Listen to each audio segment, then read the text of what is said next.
Hey folks, and welcome back to West Yorkshire Retro Gamer. Leeds United have just ground out a 0-0 draw versus Newcastle United at Ellen Road this evening. So I thought, why not? Let's do a player rating.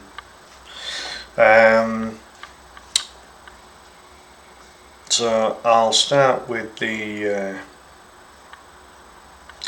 first 11, and then I've got some ratings for the substitutes as well. So Lucas Perry in goal. I'll give him a 7. Might be slightly generous. I was considering a 6.5. He only had one real save to make, but then on the flip side, he did claim a couple of corners and a couple of crosses that came in. Claimed them really well, and just created a bit of a presence in the Leeds goal. His kicking is still up for debate. I do enjoy it when he gets that bumper long throw going. Can't lie on that one, but no, I think overall a solid showing against a Newcastle side who maybe lacked a little bit of a cutting edge themselves going forward, but certainly more of a threat than Everton, I think, overall, and at the end of the day, Lucas Perry has gotten himself a clean sheet, so you can't argue with that really. So yeah, I've given Lucas Perry a 7. Going on to right back, Jadon Bogle, I've given him an 8. For the most part, really good. There was one run that he made where he literally gone from right back to basically a 10. Really good run. He just needed to make a pass out to the left to Willie Nonto, which would have made that particular run easily one of the best moves in the entire match from Leeds' point of view. So for the most part, gets himself an 8, and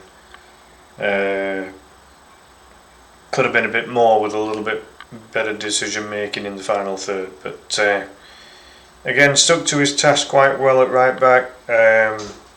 Came up against Livramento quite a bit, which is no easy task. He's a decent player himself, so I think an 8 for Bogle is a very fair rating.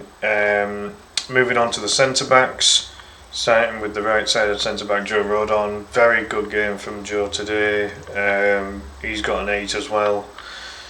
Again, clean sheet. Clean sheet obviously keeps the ratings nice and high for the defenders and the goalkeeper overall. Because they've not conceded a goal. So what more can you do from a defensive standpoint? And got himself around the box really well, did Rodon today. He wasn't just static on that right hand side of the box. Got himself around. I remember one where he literally pegged it across the box to get to the left side to help cover and double up on the Newcastle attack, which was really good. So very very good from Joe. But possibly his best performance this season, actually, I would say. Really good from Joe Rodon. Pascal Strout.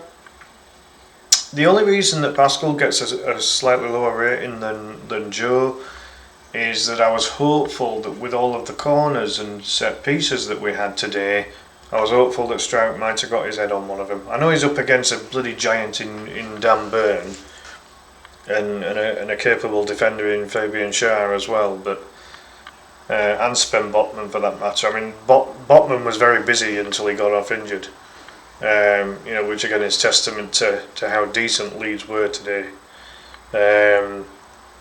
But again, otherwise, I think defensively quite strong, and as I said, Pascal's one of those where if you get a good delivery into the box, it can be very effective from corners and set pieces. Can Pascal, but a good stepping in as captain again for the injured Ampadu.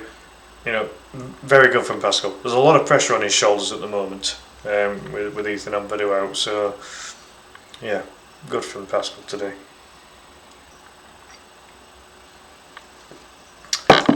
Now, because I've put the ratings next to the names, it's even harder to put any variation of Gabriel Gudmundsson on the name box there, and it's, I even just tried Gabriel on its own, and even that wasn't fully showing. So I've had to go with Gabby G.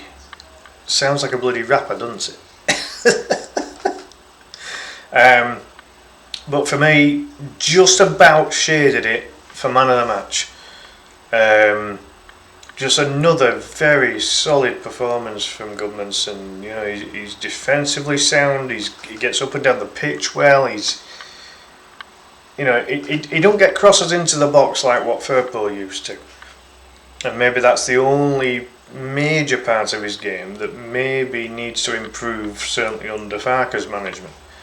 But he's a very capable and reliable defender, is Gabby, and I'm really impressed with what we've got so far. About 10.5, 11 million quid for a left back, and so far, arguably has been our best signing of all the new signings so far.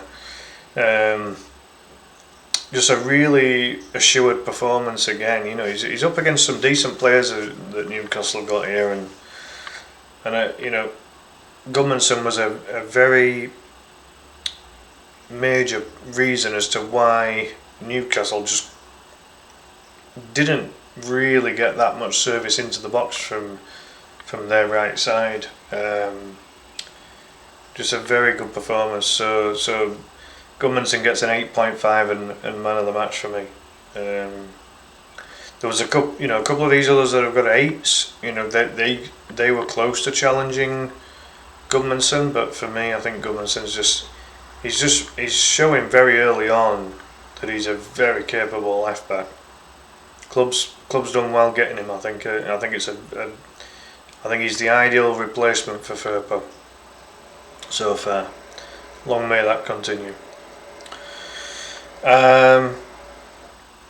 Moving on to the midfield then, and I've put the wingers with the midfield. I mean, it was probably more of a 4-3-3 in fairness, but it don't really matter. The 11 players that started on the pitch are on this graphic right now. Dan James, I've given him a 7, which is maybe slightly generous. He's not really found form yet from an attacking point of view like he did in the Championship. He's obviously getting less space, he's being marked up more, he's struggling to find those areas where he can get beyond the opposition left back and get those crosses into the box or even attack the box himself.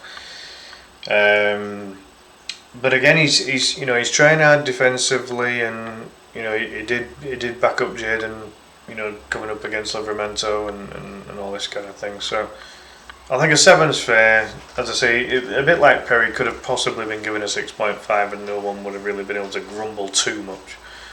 But again, not a bad performance, just lacking that little bit of a cutting edge from Dan James. But I'm hopeful it'll come as the season goes on. Anton Stark, I don't think he was as good in this match as he was in the Everton match. In the Everton match, he was brilliant, really, really good, really dominating performance. Showed that he could do a little bit of everything. In this one, I think maybe just a little bit under that level for me. Still very good. Still got a 7 for me. Still got involved. He was getting very frustrated with the referee, for a couple of relatively cheap fouls that were given against him, and the fact that Newcastle fouled him a couple of times as well. So he's got to curb that frustration and just put it into his performance and just kind of think, right, what, I think that I'm not going to be bullied here. I'll just get on with it and show what I can do. But again, not a bad performance at all. So Stack gets a 7. Same for Ilya Gruev. I've given Ilya a 7 as well, and I'm pleased for Ilya Gruev because he was made to look very, very bad against Newcastle, and it's like everyone was everyone was bad against Newcastle. There was not a good player for Leeds against Newcastle. Against Arsenal, sorry. What am I saying? I've had a headache all day, so apologies. Yeah, Grove against Arsenal was poor, but everyone was poor against Arsenal. Today against Newcastle, thought Grove was back to his DCM best. Just sitting in between the centre backs, making sure nothing got through, or very little. And a much improved performance from Ilya Gruev. So I'm really pleased for him, because he's had a tough start. He obviously came into the lineup after we've lost Ampadu and Tanaka, and initially struggled, but he was much better today. So I'm pleased for Gruev. Sean Longstaff, very assured performance today. He gets an 8. Against the club that we've just bought him from as well. He would have had a little bit of pressure on his shoulders to perform, and did a very good job. You could see his experience and his leadership skills coming through today. He was constantly, shouting to his teammates, helping them along, just providing that experience. And obviously the know-how that he's got, having just come from Newcastle, he'll have known the majority of the Newcastle squad today. He used that experience to really good effect, and I was really pleased with Sean's input for the majority today, and could well have been man of the match. Very, very close to the 8.5 that I gave Gabriel Gudmundsson in the end, and maybe to a slightly lesser extent Rodon and Bogle. But no, very, very good, very, very good from Sean, and hopefully that's a sign of things to come from Longstaff, because at the moment, until we get Ampadu and Tanaka back, Sean's probably going to get quite a bit of game time, as is Ilya. So the two of them alongside Anton are going to have to, keep up these levels now. Especially with the 3 fixtures we've got coming up. I think the next 3 fixtures with Fulham, Wolves and Bournemouth are games we can get points in. So we're going to need all 3 of them to be on the mettle. And today was good from Sean. Very, very good. Willie Gnonto, very positive performance today from him. Just needs a goal. Just needs a goal just to give him that confidence. Just to get things going, but when he was on the ball, he was very positive, very, very forward thinking, which is what you want from Gnonto. He was bombing down that left side at times and cutting inside on his right foot, getting a couple of shots away. He was trying. He was trying to get some shots off. I don't mind that. If you get a shot off and it's not on target, at least you're trying. If you don't try and shoot, you can't score. I know that sounds so self-explanatory, but when you watch a football game and nobody's shooting, they're trying to pass it into the goal, or they're trying to come up with something intricate, and you just want someone to shoot. You just want someone to give it a go and see if you can make the opposition goalkeeper work. Now, in fairness to Leeds, Nick Pope had to claim quite a few corners today, and a few balls into the box. And to be fair to Pope, I would say that he probably earned his matchday wage today. Not saying that Leeds were amazing up front, but when Leeds did get something into the box, he claimed everything. Very much like what Perry did, to be honest. But no, very, quite a nice performance from Wilfred Gnonto, and again he got himself into some really good positions where if his teammates had been more aware and tactically astute, they could have laid off a pass to Will, and then he might have been able to get another, an additional shot off, hopefully on target and things like that. And it was a little bit frustrating, because you could tell Wilfred were trying. They were trying to get in the right areas, and for me, a very promising performance from Gnonto. Did what he could, so fair play to him. So he gets an 8 from me. Lucas Mecha, very solid, very, very solid. An absolute workhorse performance today, in my opinion, from Lucas Mecha. Ran his socks off, worked the centre backs. You know, Botman went off injured because he couldn't cope with Metcher. You know, and then DCL, who came on later on. So just really good. You know, the only reason that Metcher didn't get an 8 was because he didn't even, he didn't really come close to scoring a goal. But he was constantly working the defenders. Got around the pitch really well. Worked really, really hard. You could tell that Lucas was putting in the hard yards today. Very impressive. And again, from Lucas's point of view, just needs a goal from open play. He scored the penalty against Everton, which was a really good penalty, to be fair. He just needs a goal from open play. Once he gets a goal from open play, it'll boost his confidence, I'm sure.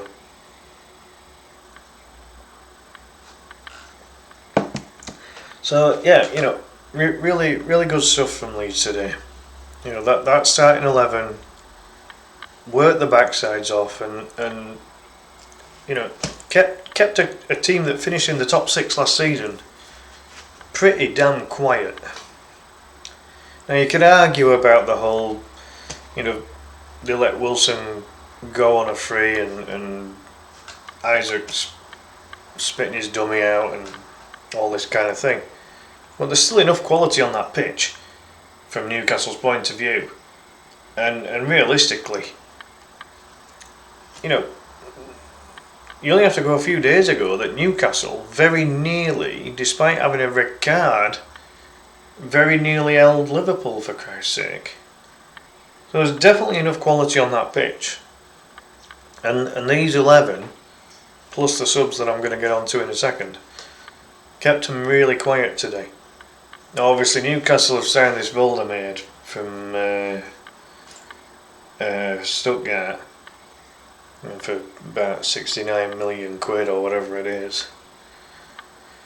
So they're going to have some kind of improved strike force, later on. Thankfully we didn't have to deal with him. Dealing with both him and Byrne would have been an absolute nightmare. Because they're both about 6'6". We'd have had to use Melier as an outfielder just to combat the 6'6" club. But yeah, no, really proud of the lads today. Because I before a ball were kicked, I thought we'd lose, especially after how bad we were against Arsenal. But we've put in a performance that levels the performance that we did against Everton, and probably even better because we've come up against better players.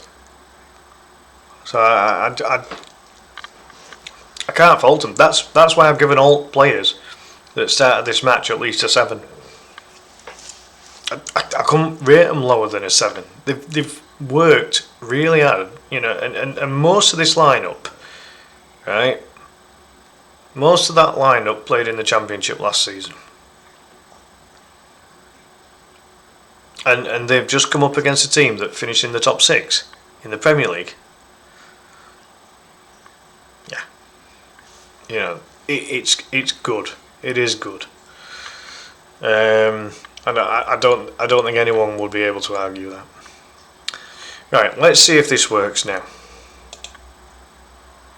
Good, it does. I'll just level it up. There we go. I'll just see if I can get that advert out of the way. Not that it matters that much. Right, so moving on to the subs then. Obviously, I can't give them all of, I can't give all of them the same kind of ratings as the starting 11 because they were on the pitch for less time. But starting with James Justin, who came on for, I've put him on wrong side. He actually came on for Gabriel Goodmanson. So I need to put Justin over here actually. There we go, that'll do. Yeah, he came on for Goodmanson because Goodmanson got that injury. I really hope that injury is not going to be long term. Because Goodmanson's been very, very good for Leeds. Very, very good. I really hope he doesn't end up being out for a long time. Justin wasn't on the pitch all that much. He was the final sub that came on out of the 4. Did okay. Didn't see anything particularly wrong. He kept himself in a good position to sort out Elanga, who came on the right wing for Newcastle late on in the game. And James did all right. He did okay, so I've given him a 6. Just based on the fact that he was on the pitch for less time, than the 11 who started.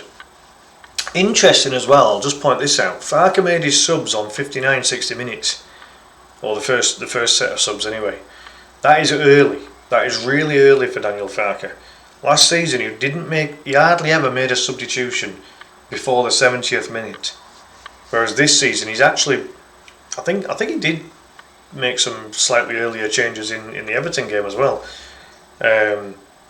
It does look like he's actually being a bit more proactive, if you like, with his substitutes for the Premier League. Which is good to see. It's only a small sign. It's only a small indicator, but it's a small indicator that Daniel Farke's trying to adapt.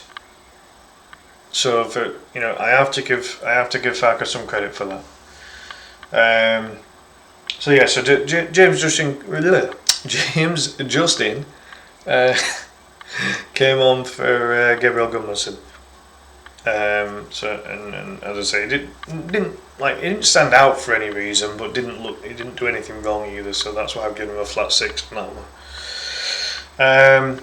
Moving on to the right wing, Brendan Aronson came on for Daniel James.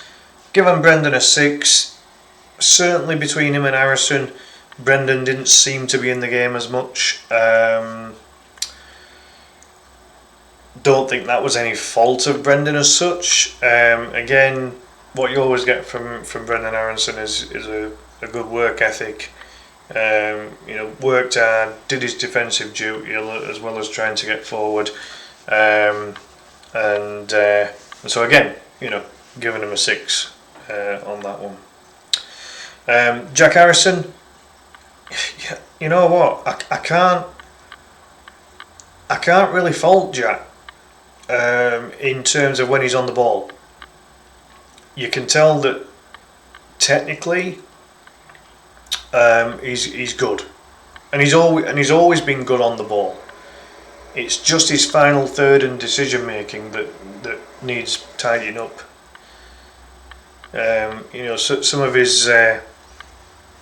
Some of his crosses were a bit, and set pieces were a bit wayward. A bit too much on him.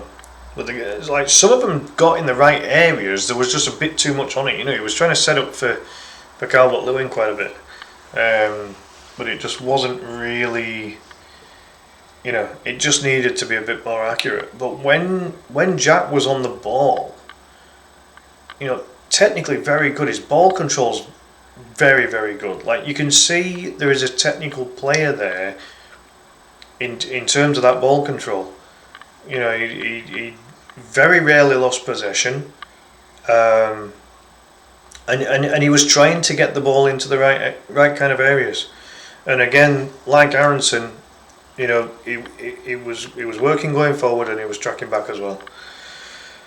For me, Jack gets a 7. He'd have had an 8 if he'd have had more accuracy on his crosses and set pieces. A couple of his corners went straight to Pope, which was a bit disappointing, because Jack can take a decent corner. He has done in the past. And again, apologies for a couple of the names not fitting on, because I've included the ratings there as well. So apologies for that. It's not me not knowing the spellings of the players. Trust me, I know them. Just can't fit them on. This lineup builder will not fit on a long name, let alone adding the rating next to them.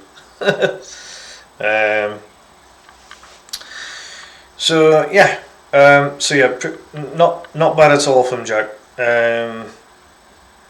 As I said, you can tell that he is trying to get back into the good books. I I'm of the opinion now, the Leeds fans have had enough chance now to get their booing out of their system. I'm not saying that you have to cheer Jack when he comes on as a sub, but don't boo him anymore.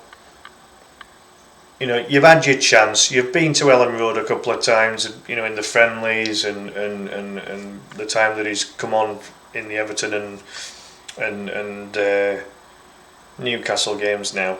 Let's quit the booing. Let's get behind the fella, because it's clear to see that he is trying, and he is trying to get back into the good books of the fans. You know, we were able to get behind Nonto and Aronson and a couple of others that, you know, that at the time looked as if they were doing the dirty on Leeds.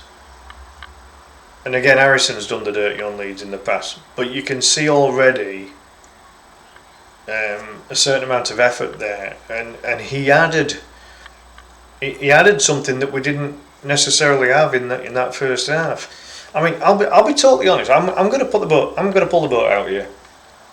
I'm going to say that in the next home game, rest Dan James, have Harrison on the left and Nonto on the right. Honestly, I'd try it. And you know, maybe at times in the match, maybe have them switch sides. You know, if it didn't work in one way, get them to switch sides. I genuinely think Jack gave us something a bit different today when he came on. As I say, if you could just tidy up that delivery, that final pass, that final cross, because if his final ball was as good as his ball control, it'd be quality. You know, I don't condone him for all of the bollocks and bullshit that's gone on. You know, it's been absolute dog shite, you know, what's gone on. But it's in past now. And the club is trusting Jack to put in the time and the effort to, you know, to work his way back into into the squad and into getting on that pitch. And I thought Jack did quite well today. I really do. I think overall he was better than James. And James started the match. I don't think he was better than Nonto. I think Nonto was the best winger that came on today. Out of our four wingers, Wilfred Nonto was the best of the four. But I would say Jack was the second best. So, you know, I really hope that the booing reduces as time goes on. Because at the end of the day, every time a player puts on a Leeds shirt and walks onto that Ellen Road pitch, you know, they're playing for Leeds United. So I think it's about time we get behind the fella. You know, fans have had their opportunity to boo him now. You've got your boos out of your system. The only booze that should be in your system now is beer. Alright?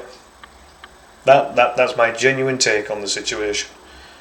But I'm not going to rant on that any longer. It was a bit disheartening that, you know, that the burn was still continuing, unfortunately.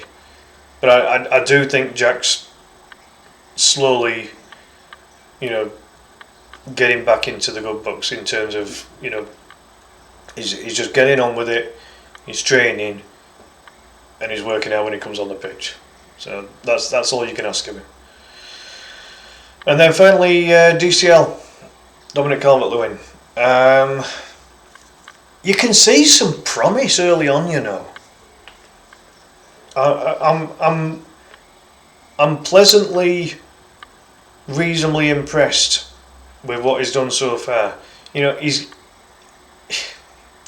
almost like a Bamford 2.0 in the sense that he's missing a lot of chances. But you can see that there is a number 9 instinct there. You can see the makings of a striker there. And it's like, you know, in terms of what he did today, again, he was putting himself in the right areas. He was trying to get onto the crosses that Jack was putting in, and for me, Dominic gets a 7.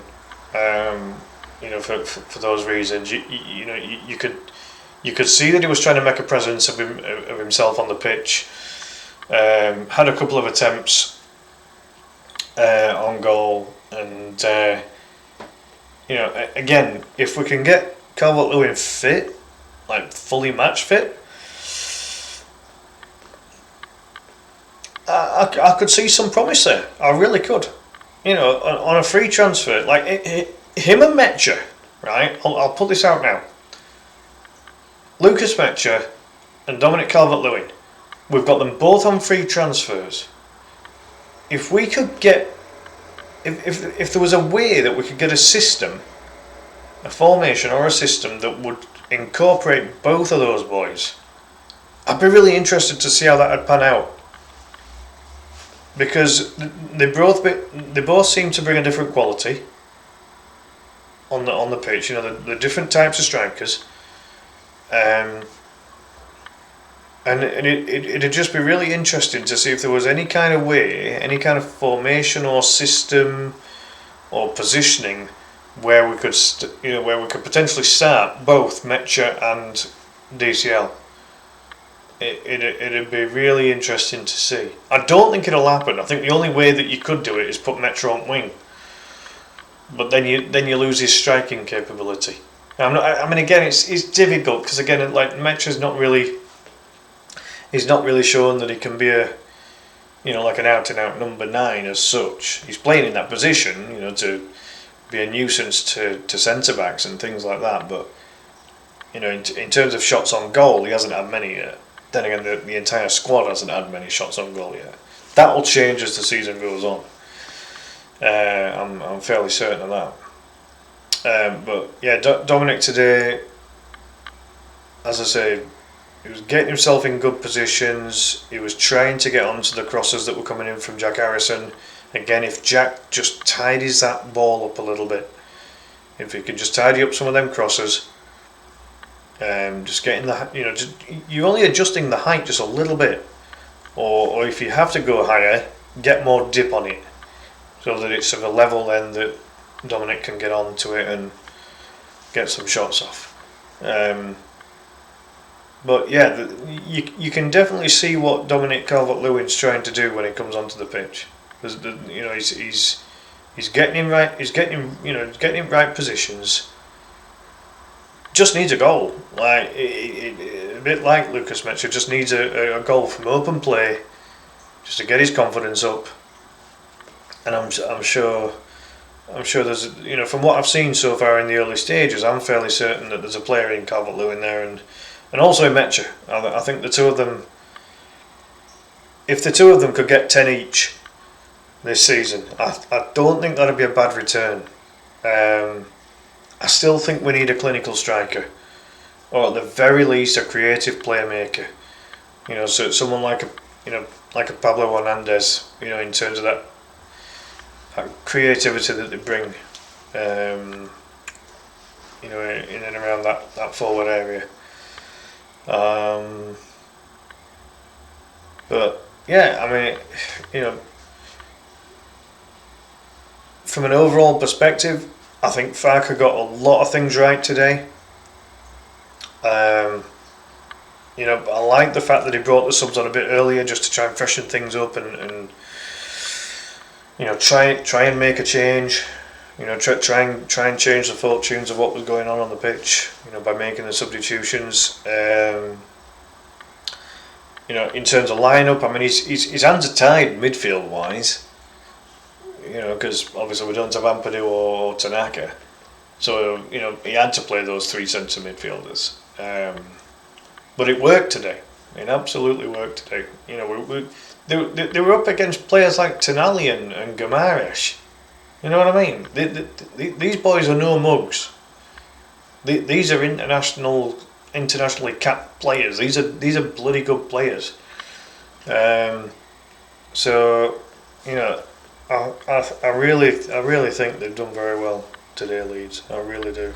And as I say, Farker has to take some credit for that. He's set the team up to frustrate Newcastle and to, you know, we made Newcastle look dirt. We made them look average. You know, very much same with Everton. It's certainly clear that so far at least that you know, we're certainly trying to make Ellen Road a fortress. You know, we're trying to make the most of these home games. Before a ball was kicked this season, I genuinely thought we'd only have 1 point after the first 3 games. Looking at the opposition, you've got Everton, who are a mid-table team. You've got Newcastle, who are a Europa League / Europa Conference League level team, and then you've got Arsenal, who are a Champions League level team. And we've ended up getting 4 points out of those first 3 fixtures as a newly promoted team. I can't complain. You know, I was gutted with that 5-0 loss. Like, I expected us to lose to Arsenal, but just not get walloped the way that we were. We become so soft. But with the performances against Everton and Newcastle, we were far from soft. Really good. You know, we're definitely on this early basis, and it is still very early days to make full-on assumptions and things like that. But for me, the 2 home games, the effort's been excellent. Really, really good. And when you consider how many players were playing in the Championship last season in those 2 matches, you know, they're stepping up. They are stepping up to the plate, and they are doing well. So long may it continue. As I say, as far as today is concerned, I'll take a 0-0 against Newcastle any day of the week. They've had lots of time to build the squad they've got, and spent a shed load of money to get it as well. Leeds, on the other hand, nowhere near that level yet. But today we have gone toe to toe with them and matched them. And that's why none of the starting 11 got less than a 7. And the only reason that 2 of the subs got a 6 was just because they weren't on the pitch that long, or they weren't really able to implement what they were, what they were hopefully trying to do. But again, they didn't have a bad game. Like, no Leeds player had a bad game today. There was a couple of average ones. You know, as I say, I think Dan James was a little average, and I think Aronson was a bit average when he came on. You could maybe argue that certain aspects of Lucas Perry's performance was average on the basis that his kicking still needs a lot of work.